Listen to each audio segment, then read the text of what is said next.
السلام عليكم ورحمة الله وبركاته أصحابتك وحرن جنال كمركز السود واضح أدي هذا ومهد سنتهين مقال كان وحن ربا إلى ندي كل وداقه قدوميها قبل كمينيسوتا ماير كمجالة مينيابوليس يا ماير كمجالة سين بول يا كار كمدا هجامي ديميدة يا قيبها كلا دواني برشادة يحبناها برلمان كإلا صوت دورته وشرد رائد ما أنت قبتي مجالة سين بول أي وحي وجهد لين howlgalka ciidamada ICE ku dhawaad muddo bil ah ay ka wadaan magaalooyinka mataanaha St Paul iyo Minneapolis waxay yiraahdeen inta nagu filan hadda kadibna waxa laga yaabaa in qof si halis ah ugu dhaawacmo amaba uu ku dhinto howlgaladan socda arimahaasi waan idinla wadaagaya iyo sidoo kale 6 wiil oo dhalinyaro ah oo maqaayado Soomaali ah iyo meel u dhow masjid shalay laga qabtay magaalada Seattle ee gobolka Washington State howlgaladii ciidamada ICE ay ka wadeen magaalada Columbus Ohio oo sidoo kale dhalinyaro fara badan oo Soomaaliya lagu qabtay ayaa qaarkood waxa la soo geliyay website-ka ciidamada ICE iyadoo la leeyahay qaarkood waa dambiilayaal oo dambi aysan lahayn dusha laga saarayo arimahaasina waa idin la wadaagaya balse marka hore soo dhawaada waxaan ognahay magaalooyinka mataanaha ee St Paul iyo Minneapolis in toddobaadkii afraad howlgallo ay sheegeen in dawladdu ay ku bartilmaameedsanayso dambiilayaasha kuwa ugu xun iyo dadka sharci la'aanta inay ka wadaan magaalooyinka mataanaha ee St Paul iyo waliba Minneapolis waxa la arkay xitaa dad muwaadiniin Mareykan in la qabtay qaarkood la xiray kuwana sidoo kalena muddo su'aalo la weydiinay haddaba maanta waxa shir jaraa'id qabtay gudoomiyaha gobolka Tim Walz waa gobolka Minnesota maayarka magaalada Minneapolis Jacob Frey maayarka magaalada St Paul Melvin Carter qaar kamid ah xubnaha dimuqraadiyiinta ee baarlamaanka gobolka Minnesota ku jira iyo qaar kamid ah qaybaha kala duwan ee bulshada iyo hogaamiye diimeedyada waxa hadallo kulul halkaasi ka jeediyay gudoomiyaha gobolka Minnesota Tim Walz hadalladiisu waxa uu inta badan ku bartilmaameedsanayay madaxweyne Trump waxa hadalladiisi kamid ahaa markii uu ka hadlayay howlgaladan ay ciidamada ICE ay ka wadaan magaalooyinkaasi toddobaadkii afraad iyadoo hadda muddo bil ah ay ku dhow yihiin waxa uu yiri arintan lagu bartilmaameedsanayo bulshooyinka kala duwan ee gobolka Minnesota degan waxa ay qatar gelinaysaa dad Minnesota u degan oo aan waxba galabsan xitaa ciidamada ammaanka sugaya ee booliska ayay qatar gelinaysaa marka wuxuu yiri maamulkan Trump hadda nooma yeerin karo waxaan ilaalinaynaa ciidamada ammaanka sugaya maxaa yeelay ayuu yiri dadkii January 6 sanadkii 2021 Trump taageerayaashiisa ayuu ka hadlayaa markii Congress-ka ay weerareen dadkii Congress-ka weeraray Trump waxa uu leeyahay macnaha adigii dadkaada ku amray inay Congress-ka weeraraan isla markaana qatarta galiya ciidamo boolis uu yiri oo qaarkood ay saaxiibada yihiin gudoomiyaha gobolka ayaa dhahaya marka dadkaasi nooma yeerin karaan ayuu leeyahay in ammaan ay sugayaan sidaas darteed waxa uu yiri naloo maamulka nooma yeerin karo in iyagu ay badqabka dadweynaha ay wax ka qabanayaan wiil Soomaaliya oo shalay ciidamada ICE istaajiyeen oo sidoo kale goobta joogay ayuu soo qaatay isagana wareysi aan la yeelan doono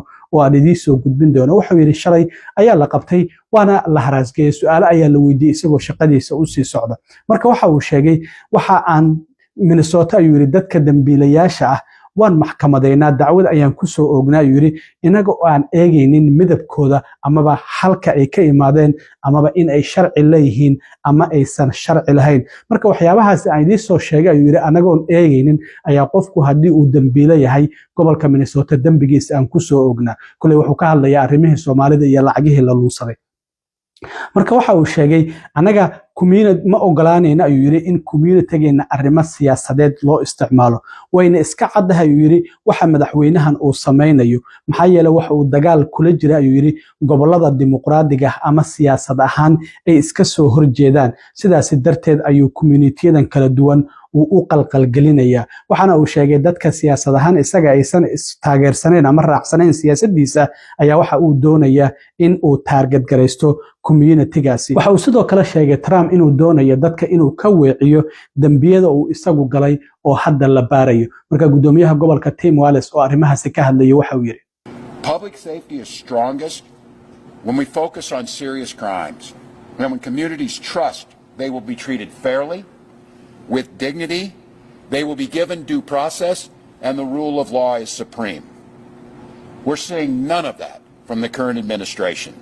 It's not about keeping people safe. It's about generating fear. It's about generating headlines. It's public safety by political theater. And not only is it not keeping people safe, it's putting people at risk. It's putting the people that they say they're targeting at risk. It's putting other innocent Minnesotans at risk. It's putting law enforcement at risk. And I will not be lectured about protecting law enforcement for the people who instigated January 6th and attacked people who were my friends of Capitol Police. Right. So Minnesotans will not be lectured by this administration about anything, especially about public safety and human decency. We saw yesterday a U.S. citizen, a member of SEIU, was racially profiled and harassed by ICE agents right here in Minneapolis. In Minnesota, we'll prosecute criminals because of their actions, regardless of their race, their background, their immigration status. That's right. But we'll never target people because of those things. The distinction matters. When law enforcement is driven by profiling or intimidation, it undermines all the trust in the community. It makes us less safe, and it pulls resources away from doing the real work of crime. Minnesota is not going to play along with their strategy. Will not allow our communities to be used as political theater or for their personal benefit. I think it's pretty clear to all of us exactly what this president is doing. He's targeting states and communities that he has a national political fight against and that he doesn't agree with. It's also a distraction from his own personal crimes that are out there being investigated while he's harassing others. sidoo kale gudoomiyaha gobolka Minnesota Tim Walz ayaa waxa uu yiri arrintani waa waxa dhaca marka dawladda federaalku ay dadkeeda soo weerarto ay ku soo qaado weerar ka dhan ah dadkeeda ayuu yiri sidoo kalena tani waa waxa dhaca ayuu yiri marka la target gareysto community ama bulsho iyadoo faa'iido laga raadinayo siyaasadeed ayuu ula jeedaa tanina waa waxa dhaca ayuu yiri marka la iska indhatiraya xaqiiqda jirta sidoo kale waxa uu yiri arrintani waa waxa dhaca marka aan la qaran doonin hadda wixii ka dambeeyo qofku in uu cadaannimadu ay sareyso waatii xaddi madaxweyne ku xigeenka Mareykanka shirkii Turning Point USA oo ninkii cunsuriga ah ee la dilay September ee lagu dilay Utah uu iska lahaa haddana xaaskiisu ay madax ka tahay Turning Point USA khudbadii uu ka jeediyay waxa uu yiri qofku cadaanka hadda kadib ma ahan inuu raali gelin ka bixiyo cadaannimadiisa macnaha waxa uu leeyahay wadankan cadaan ayaa iska leh cadaanta ayaa sareyso marka gudoomiyaha gobolka Minnesota waxa uu leeyahay hadda waxay muuqataa inaan bal qarinaynin in cadaannimada lagu faanayo oo maamulkan oo banaanka dhigtay waxana sidoo kale uu sheegay hadda waxay ka hadlayaan fikradaasi ah in qofku cadaannimadiisa uu san raali gelin ka bixin sidii markii hore dhici jirtay sida madaxweyne ku xigeenka uu sheegay qof kasta oo ku jira qolkan waa og yahay waxa ay sameynayaan laakiin waxa uu yiri arrintan nagu filan hadda kadib waxa uu yiri ma doonayna in arrintan ay sii socoto waxaanan doonaynaa inaan ilaalino ayuu yiri communitygeena iyo dariskeena qofku ma ahan inuu ka cabsado in caruurtiisa uu school u diro amaba uu booqdo goob ganacsi ama sidoo kalena meelaha cuntada laga soo qaato uu cunto ka soo qaato marka wuxuu yiri hadda waxaan xaqiijinaynaa in meelahaasi oo idil ay noqdaan meelo nabad ah dadku ay tagi karaan isla markaana aan xaqiijino qofku inuu sameyn karo wixii uu rabo gudoomiyaha gobolka oo arrimahaasi ka hadlayna waxa uu yiri This is what happens when your own federal government wages war against you. This is what happens when they target communities for their own benefit. This is what happens when they scapegoat. And this is what happens when they no longer hide the idea of white supremacy when you hear the Vice President of the United States talk about now white people won't have to apologize for being white. That's never happened once in my whole damn life. And I think everybody in this room knows what they're doing. So we're here today to say enough of this. We're here today to stand that Minnesota will protect their neighbors, to tell those folks who are out there who are too scared to send your children to school, who are too scared to visit a local business, who are too worried about maybe picking up extra food during the holidays at the food banks. We will do all we can to make those corridors safe for you, to make sure you're able to do what you need to do. dhinaca kale maayarka magaalada Minneapolis Jacob Frey oo isaguna shirka jaraa'id ka hadlay ayaa waxa uu yiri waxa ay ku marmarsiyoonaysaa dawladda federaalka in heerka dambiyada ee magaalooyinka Minneapolis iyo St. Paul uu aad u sareeyo laakiin waxa uu yiri arrintaasi horay ayaan dawladda federaalka isaga kaashanay heerka dambiyadana hadda waxa uu marayaa meeshii ugu hooseysay marka ma ahan in hadda ay ku marmarsiyoodaan in ay diiradda saarayaan in ay dambiga wax ka qabanayaan magaalooyinkaasi ka jira waxana uu sheegay in la xiro qof muwaadin ah oo Mareykan ah isla markaana lagu bartilmaameedsado midabkiisa ama inuu Soomaali yahay ama inuu Latino yahay ama haweeney uur leh dhulka lagu jeedo waa toddobaadkii hore markii haweeneydii uurka lahayd dhulka lagu jiidayay arrintaasi waxa uu yiri ma ahan arrin loo dul qaadan karo waxaana uu sheegay in communitiyadan loogu marmarsiyoonayo xeerka dembiyada ayaan hoos u dhigaynaa iyadoo midabkooda inuu Soomaali yahay ama Laatiin uu yahay lagu bartilmaameedsanayo waxaana uu sheegay hadda inuu cabsi weyn ka qabo oo aad uga walaacsan yahay in sida ay wax ku socdaan ay ka dhalan doonto in qof uu dhaawac khatar ah soo gaaro amaba qof uu geeriyoodo marka waxa uu sheegay in hadda qaabka ay wax ku socdaan arintaasi ay ka dhalan karto wuxuu yiri mana awoodno inaan lumino xubin kamid ah bulshadeena oo arintan darteed aan u lumino maxaa yeelay waxa jira dad iyadu community-ga oo is abaabulay waxa jira oo markasta oo ICE ay meel tagaan ku mudaharaada marka arintaasi waxa ka dhalan karta ayuu leeyahay in qof la toogto ama dhaawac halis uu soo gaaro amaba qof uu dhinto sida hadda ku socota waxaana sidoo kale uu sheegay inay heleen warar sheegaya in ciidamo kale oo dheeraada hadda maamulka Trump uu u soo dirayo magaalooyinka mataanaha ee St Paul iyo Minneapolis wararka aan hayno sidaas ay sheegan ayuu yiri marka waa kan maayarka magaalada Minneapolis oo isaguna arrimahaasi ka hadlay Right now, because of that partnership, crime is at a near record low, right here on the north side. But here's the point. We do partner with other jurisdictions. We partnered with the federal government, with the U.S. Attorney's Office, with a number of federal agencies to drive down crime because crime was the focus. The difference is that clearly crime is not the focus in these terroristic acts that are coming to our communities right now. Crime is not the focus when you are tearing a father away from his family who has done nothing wrong. Crime is not the focus when you are detaining an American citizen for no reason other than the fact that he is Somali or he is Latino. Crime is not the focus when you're dragging a pregnant woman through the street, and crime is not the focus when you are specifically focusing on communities based on the color of their skin. Where crime is the focus, Minneapolis is ready to partner to keep people safe. But that is not the case with this federal administration right now. And I got to tell you,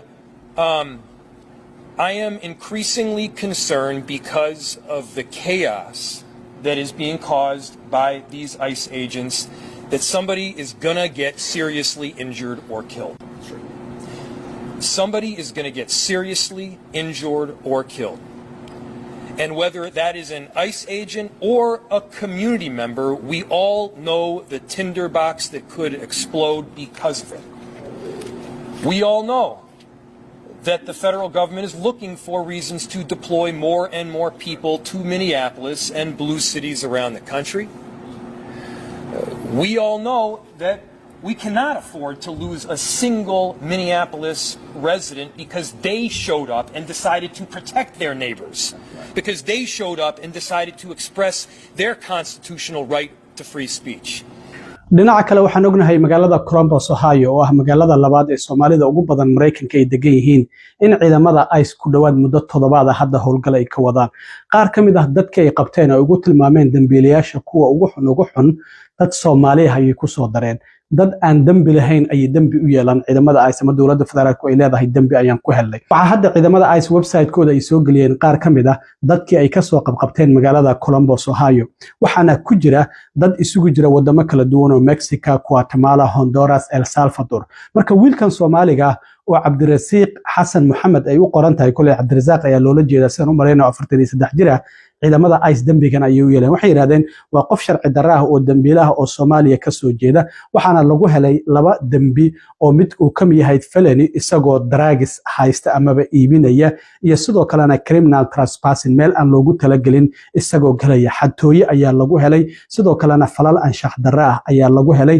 marka waxa uu leeyahay taariikh xun oo dhinaca dambiga ah oo ay ka mid tahay in la soo xiray dacwado dhinaca drugska lagu soo oogay waliba ka ganacsigeeda in argagaxisannimo lagu soo oogay bulshada uu argagaxinayo iyo inuu diiday in la xiro dhamaanba dambiyadaas ay u yeelaan laakiin marka la eego oo online-ka laga eego ninkan waxa uu qoran oo kaliya in traffic violation oo kaliya uu leeyahay oo sharciyada dhinaca traffic-ga uu jabiyay marka intaanoo dambi waxa uu muuqatay in wiilkan Soomaaliga ah ay u yeeleen dhinaca kale wararka aan ka helayo magaalada Seattle ee gobolka Washington State waxay sheegayaan shalay 6 dhalinyaro oo dhalinyaradii wadanka sharci darrada ku soo gashay in ay ciidamada ICE ay qabteen inta badan maqaayada Soomaaliya ayaa laga qabtay parking-ka ayaa lagu sugay waxa aan wararka ugu soo gaarayaan wadada la yiraahdo Tukwila International Boulevard maqaayada Soomaaliya oo ku teedsan in dhalinyaradan laga qabtay maqaayad la yiraahdo Dubai Cafe wiil magaciisa Xasan la igu sheegay ayaa laga qabtay shalay maqaayada la yiraahdo Sahara Cafe isagana wiil dhalinyaraha oo Soomaaliya ayaa laga qabtay